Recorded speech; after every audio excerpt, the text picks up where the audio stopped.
We've stepped into a new light where we are not looking at things through the lenses of tribalism and myopia.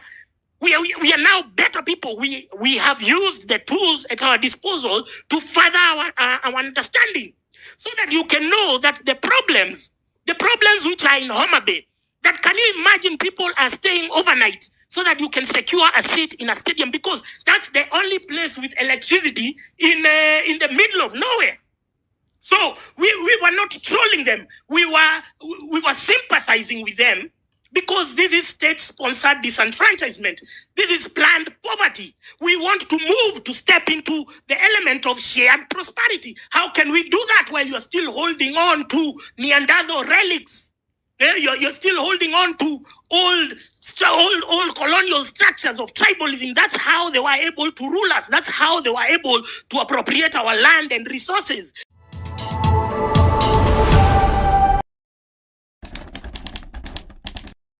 By now, you should know the language of a conman.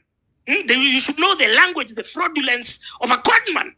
So please understand that the undertaking that we are going or we are going through is very serious.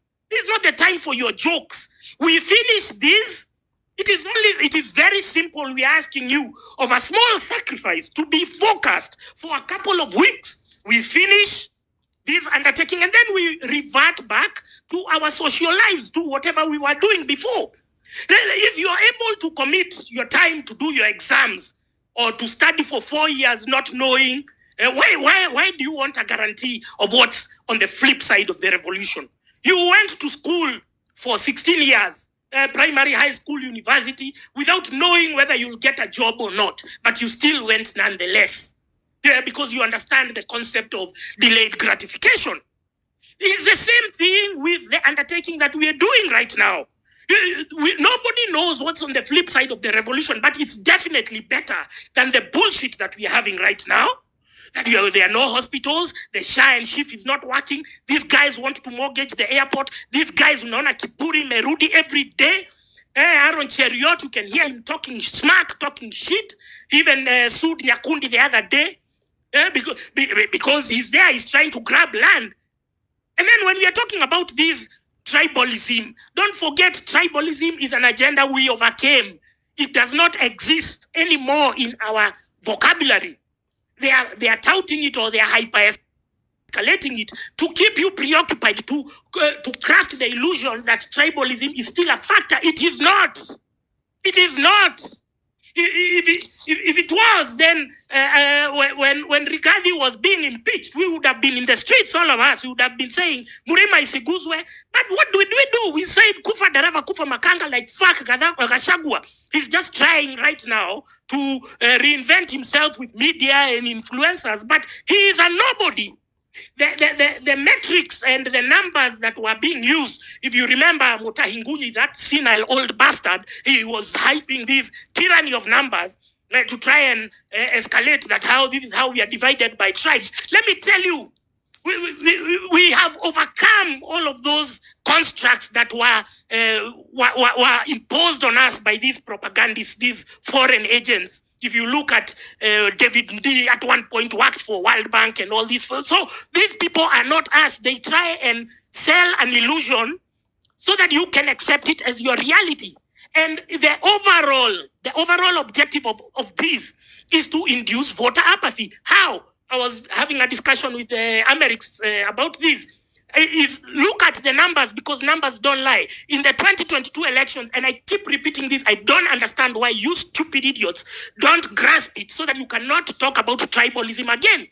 Now, based on the tribal construct that is always hyper-escalated by the media and the fraudulent influencers, Raila got 6.9 million votes. Ruto got 7.1 million votes. The people who boycotted were 8 million. The ones who did not register to vote are 4 million. So 12 million Kenyans did not participate in the last general election. So 12 million, which is a majority. So what are you telling me about tribe? What are you telling me about Mount Kenya people? Fuck them. Their numbers, their narratives, their Kameme and Inoro will not be significant enough to even tilt, let alone an MCA election, even an MP election. Because we've stepped into a new awakening. We've stepped into a new light where we are not looking at things through the lenses of tribalism and myopia. We are now better people. We have used the tools at our disposal to further our understanding, so that you can know that the problems which are in Homa Bay, that can you imagine people are staying overnight so that you can secure a seat in a stadium, because that's the only place with electricity in the middle of nowhere. So we were not trolling them. We were sympathizing with them, because this is state-sponsored disenfranchisement. This is planned poverty. We want to move to step into the element of shared prosperity. How can we do that while you're still holding on to Neanderthal relics? You're still holding on to old colonial structures of tribalism. That's how they were able to rule us. That's how they were able to appropriate our land and resources, because they came and told you, no, your problem, you as Kikuyus is those guys, and you as Kalenjins is those guys. Come on, man. You need to understand that we're in the 21st century. Act like it. You're not kids. Yes, you're a toto. You guys are, you're sexually active, you're drinking alcohol, you're smoking weed. So how comes when it comes to elections, suddenly hapo ndio mnataka kukua spoon fed? Suddenly you lose your brain. Sasa now I must come down and do a PowerPoint presentation and tell you, oh, this is how we have transcended these past stereotypes and ethnic whatever balkanization. No, don't use your brain selectively. You know when to smoke weed, you know when to drink alcohol, you know when to club, you know which sexual partner to choose. But when it comes to politics, suddenly hauna akili. Now you need more, you need me to come there with a PowerPoint. Come on, stop your bullshit. Nini wazee. We can't keep on, I have to keep on repeating the same issues over and over again. Kwani nyinyi mumedinyo akili? Fuck you, man. We are moving here and we want ruthless for